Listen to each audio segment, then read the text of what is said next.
I hadn't read any of Lee's work, but I had seen the movie and really liked the movie, really liked the tone of the movie, really liked the character of Jack Reacher, thought he was really interesting.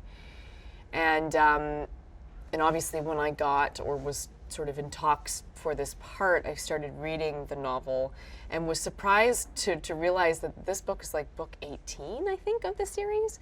I was thinking it was going to be sequential. I thought it was going to be the one that they previously shot, and then this was like picking up where they left off. And it's not at all. But yeah, so this is, there was a moment where I debated reading all 18 books. And then I remembered I had two children. I wanted to see them sometimes. So I just read our book, Never Go Back, and really loved the characters. I mean, Lee is a phenomenal writer.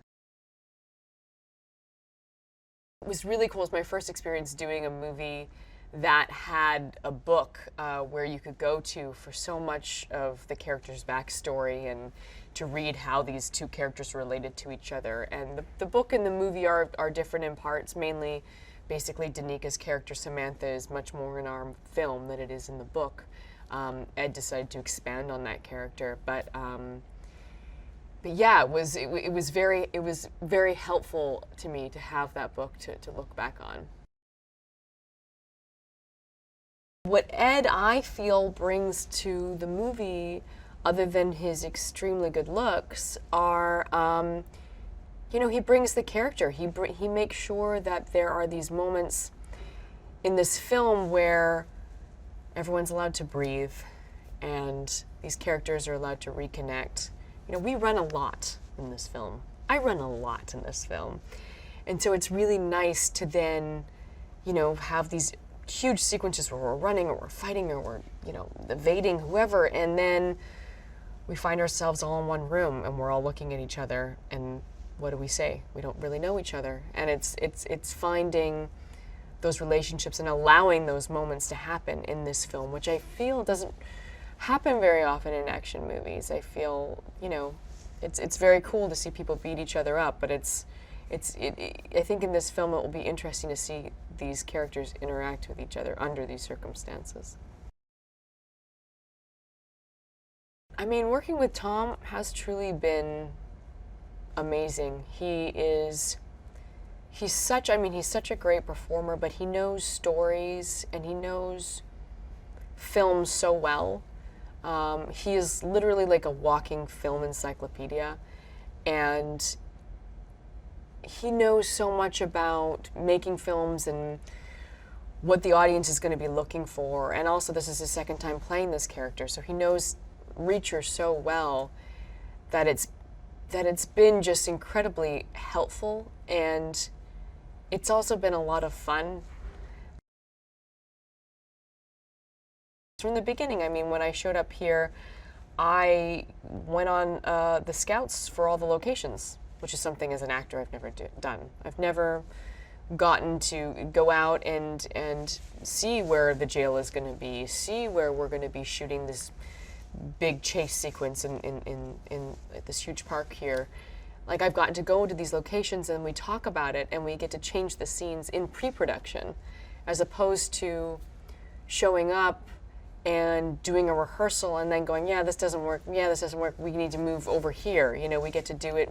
I was invited to do that during pre-production, which you're just never allowed to do, but I think because Tom is an actor and he knows sort of how we function and how we think and how it could benefit us, he invited me to come along. I think that there is going to be really great action. There is going to be a real fun intensity to the film. There is also going to be a lot of humor to it, we hope.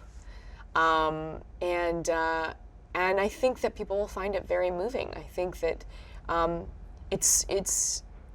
think it's going to be relatable to a lot of people, to a lot of parents, to a lot of, you know, people who found themselves in that family dynamic. I mean, it's a, like I said, it's a dysfunctional family.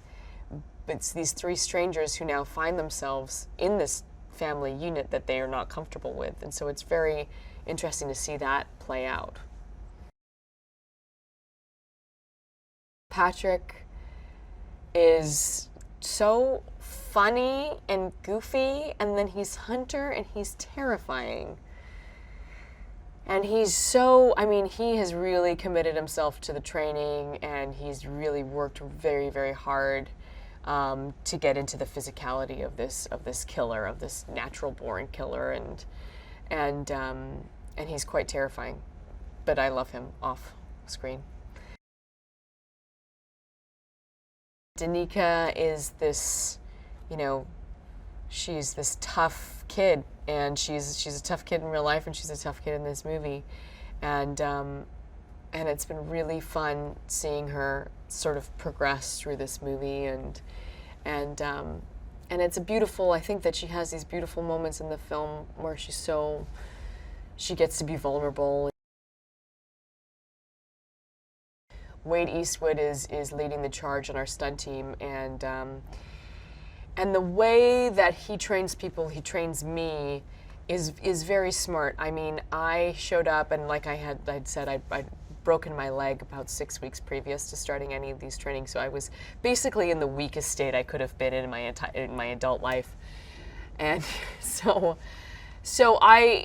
You know, they took me through basically all the way from the beginning, the basics. They trained me like they would a fighter, a boxer. There was a lot of repetition. There was a lot of just getting specific on moves, how to hold yourself, how to connect your body with your hits, and then slowly adding more and more and more and more. But I think that the thing that they did, to me especially, was always having a level of intensity, to have an intent with what you're doing, not just doing the moves because this is how you do it.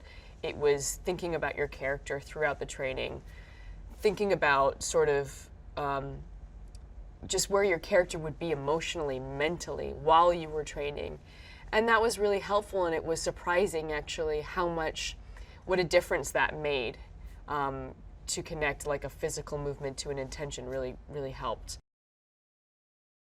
Hey, did you know that Walt Disney refused to allow Alfred Hitchcock to film at Disney in the early 1960s because he made that disgusting movie Psycho?